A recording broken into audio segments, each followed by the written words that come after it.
refresher course in vaping because I have the same topic, so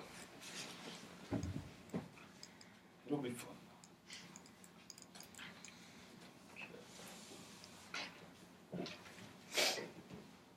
So, according to the United States Center for Disease Control and Prevention, there have been around 1,300 cases of vaping-related lung disease in the past year.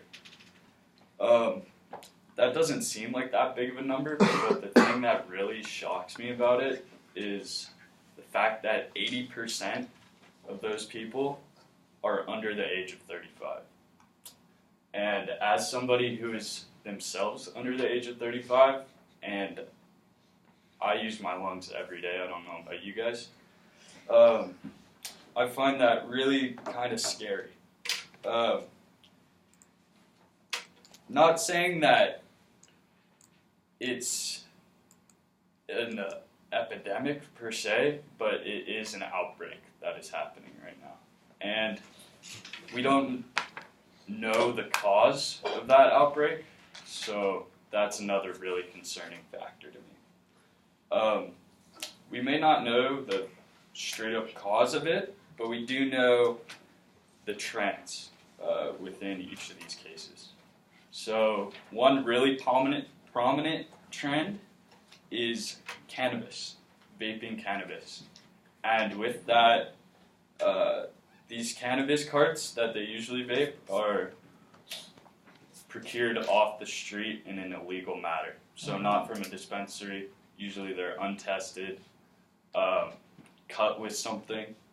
So just all around a bad thing to put inside of your body. There have been reports of things like vitamin E acetate, which is just a food coloring pretty much, but when combusted, it turns into a carcinogen.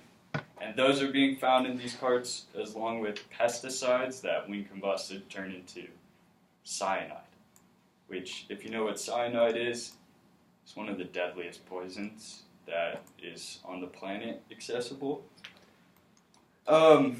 So you might be wondering, so we know that the cannabis carts have all these bad things in them, and they're hurting people.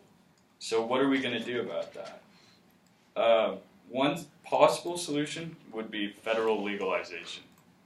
I'm not a big proponent of cannabis use or cannabis culture per se, but legalization allows for regulation and education, both of which I believe are really important if you're trying to combat something that is a substance-related issue. People could argue that this could have some downsides, but overall, the education and regulation that would come along with federal legalization outweighs the impacts that the newfound accessibility and availability of these cartridges would have. So just keep that in mind next time. Thank you, and be careful with what you put into your body.